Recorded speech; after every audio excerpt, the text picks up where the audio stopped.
শাশুড়ি, ননদ আর বৌদির কথা নিয়ে এসেছি। হ্যাঁ, কী বলবো, শাশুড়ি মেয়েকে ফোন করছে, তুই আমার কাছে একবার আয়। মেয়ে যথারীতি এসে হাজির, এসেই বলছে, মা কী হলো? শাশুড়িকে জিজ্ঞাসা করছে আমার ননদ, মা কী হলো? তখন শাশুড়ি বলছে ননদকে যে তোর বৌদি আজ 3 দিন শরীর খারাপ বলে শুয়ে আছে। ননদকে শাশুড়ি বলছে তোর বৌদি 3 দিন শরীর খারাপ নিয়ে শুয়ে আছে। মানে তখন ননদ বলছে অভিনয়, এসব শরীর খারাপ নয়, এগুলো অভিনয় করছে। শাশুড়ি তখন বলছে আমারই নিজের শরীর খারাপ, আমি কিছু করতে পারছি না, সেই জন্যই আমি তোকে ডেকে পাঠালাম যে তুই আয়। তখন ননদ বলছে, মা আমি তো এতদিন ডেকে এলাম, বৌমারাই তো শাশুড়ির সেবা করে, শাশুড়ি আর বৌমাদের তো সেবা করে না মা, তাহলে কী করবেন বলো? তখন ননদ বলছে, মা এখন সবই উল্টো।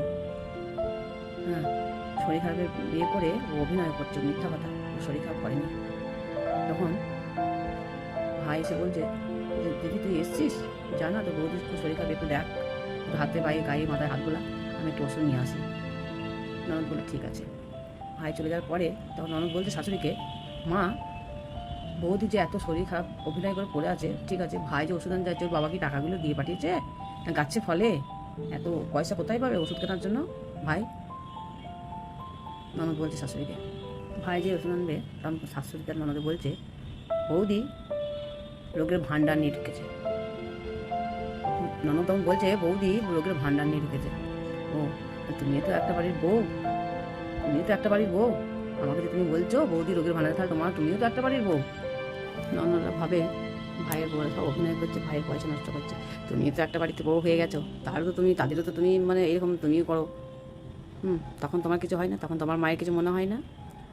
ভাইয়ের বউ করলেই তখন অভিনয়, রোগের মানে বস্তা কত কিছু বলে করো, কখনো এরকম বলতে নেই।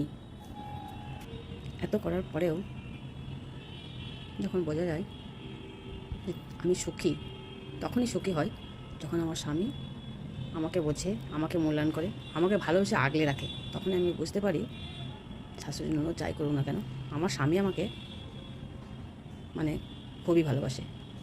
পরিবারের অন্য লোকগুলো যে যেমনই হোক না কেন, স্বামী ঠিক থাকলে মেয়েদের লবণ ভাতেও খুশি হয়ে যায়। তাই বলি কখন কাকে দরকার পড়বে বলা খুব মুশকিল। কাকে কখন দরকার পড়বে আমরা কেউ জানিই না। তাই সবসময় সবার সঙ্গে ভালো ব্যবহার করো, কোনোদিন কষ্ট হবে না।